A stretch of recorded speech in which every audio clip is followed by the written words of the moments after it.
Hi guys, welcome back to the Appalachian Outfeed. I'm going to do got somebody shooting in the background over there. I'm going to do a quick review on a couple of pickaroons or hookaroons today, just to let you guys kind of know how these things worked out for me since I've gotten them. So this pickaroon I got last year and thought it was going to be really good. It ended up being a little bit of a disappointment, and I'll tell you why. The first thing is the short handle. So this thing's about 36 inches long. Really beautiful workmanship on the handle. I like the way they shaped it.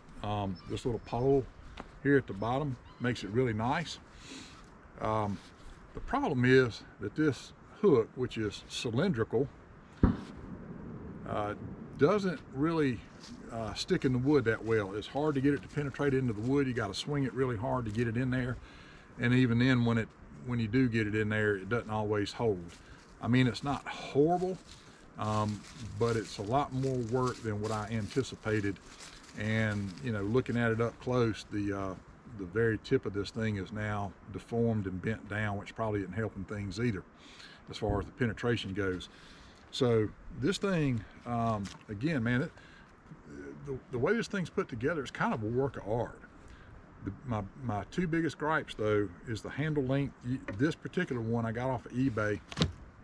There's a guy and his grandson out of Pennsylvania selling them, and you know, I wanted to support that kind of effort. And this thing, I think I paid maybe close to $100 for this thing. And it yeah, Hips is the brand, H-I-P-P-S, and it just did not do that great for me. Again, I love the craftsmanship on it, but the design on it just really did not work for me. Part of that is because I'm a little bit taller than the average person, and so if I miss on a piece of wood, this thing's coming to me and it's going to hit me in the ankle. In fact, last spring, when my poplar tree went down across the driveway, that was about a 2-day job out there. So we cut it down and got it bucked and got the driveway cleared one day, and then the following day I just had some little cleanup to do. And I was out there, and it was just a Monday evening, and I wasn't like worn out or tired or anything. I was just out there just grabbing up stray pieces of wood with this thing, chunking them in the trailer. And I swung at a piece of wood, and I missed it high. It didn't touch the wood at all, but what it did do, that thing kept on traveling and hit me right square in the toe of my boot, right between my little toe and next toe on my left foot. And if I had not been wearing steel toe boots, I would have been getting surgery on that foot. That would have been nasty. This thing would have been buried right up between those two toes. So those steel toe boots absolutely saved me on that one, and that was an eye-opener on that. So and again, that completely user error. I get it. It wasn't that I wasn't paying attention. It's just I just missed a piece of wood. But because this thing is a lot shorter, it doesn't, when I hold it down to my side, it doesn't touch the ground. It's about 4 inches up to touch the ground. So the handle's too short for me, is the bottom line there. And again, this point on here is not the best for holding into wood. So this year, for Christmas, I got a Peavey Manufacturing pickaroon, which I looked at these before I ordered this other one, and this company, this brand was pretty tempting to me because I know they've been in business, I don't know, since the early 1900s or something like that, maybe longer than that. And they have a history in logging. I mean, the Peavey is named after them. So but I didn't get this initially. I got the other one, but I asked for this one for Christmas, and my girls got it for me, and this one has worked a little bit better for me. So I think we've got an ash handle here. One of my complaints about this thing is that this handle is 48 inches long. Probably a little too long for me, but it's better than being too short, because I can always choke up on it, right?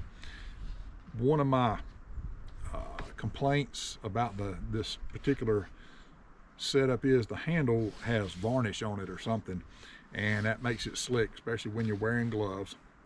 And so I took a pad sander to it, trying to get the varnish off, and I really didn't do that great of a job. I needed some more time. I was trying not to overdo it with the sander, but I'm gonna have to go back and hit it with the sander again and get all this varnish off, and then come back with some boiled linseed oil or tung oil or something like that, to preserve it. So that's really my main chief complaint about this pickaroon is the handle's coated with varnish. I would have preferred plain wood if I'd had a choice, but they don't give you a choice. Nothing fancy going on with the handle, just a straight piece of ash. Got a little contour on the end, but the thing's so long, I'm not using the end very much, although I will say I did use it to roll very large, 2 foot across rounds over to the log splitter, and then helping to horse them up on the log lift.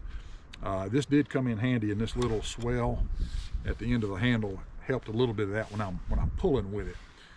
Some of that stuff I wouldn't roll them because they were so knotty and lumpy. I was just flipping them end over end, and actually worked pretty good with this rig. So we got a little bit of a different profile on the end here, so you can see this is a flat profile on the business end of this thing, and it's just got some slight under curvature to it here to help it bite into the wood. Again, this is kind of a middle of the road design. They make some that are straighter through the bill of this thing, and they make some with a more pronounced curve. I might next year try one with a little bit more curve to it. And then they got it ground down to a V-shaped tip, and this one sticks a little better than this other one. Nonetheless, I found myself, again, mainly with this ash, having to swing this thing like a stinking golf club, and it seems like you got to put a little bit of flick in there with your wrist right before you make contact with the wood to really get it to hook in and sink in. But I will say that once I got this thing hooked into the wood, I was picking up and toting some very significantly heavy rounds over to the splitter.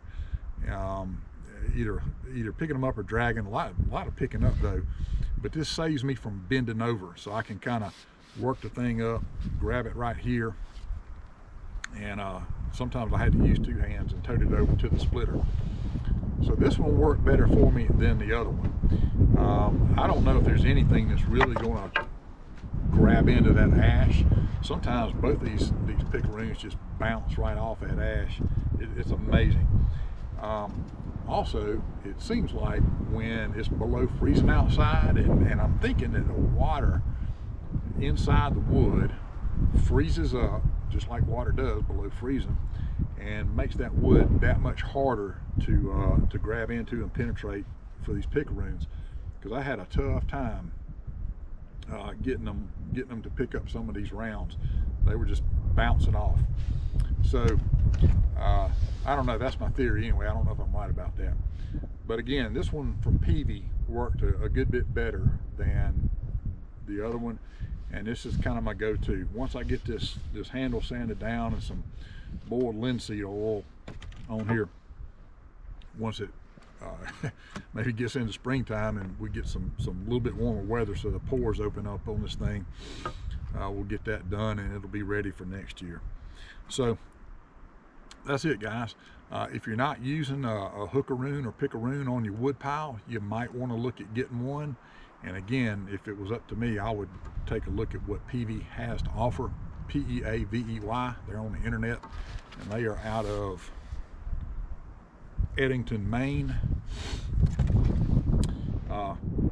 This thing was not inexpensive. I think this was, I don't know, it might have been 60 bucks maybe, and then I think the shipping was a little exorbitant because it's so stinking long. but because I got it as a gift, I don't really know what the shipping was, but I was told it was kind of spendy. But maybe you bundle a couple things together and kind of knock down the shipping a little bit. Anyway, that's it. If you're not running a pickaroon, hookaroon on your wood pile, it might save your back, and that becomes more of a priority the more ancient you get. That's all I got for you guys, and we'll see you next time.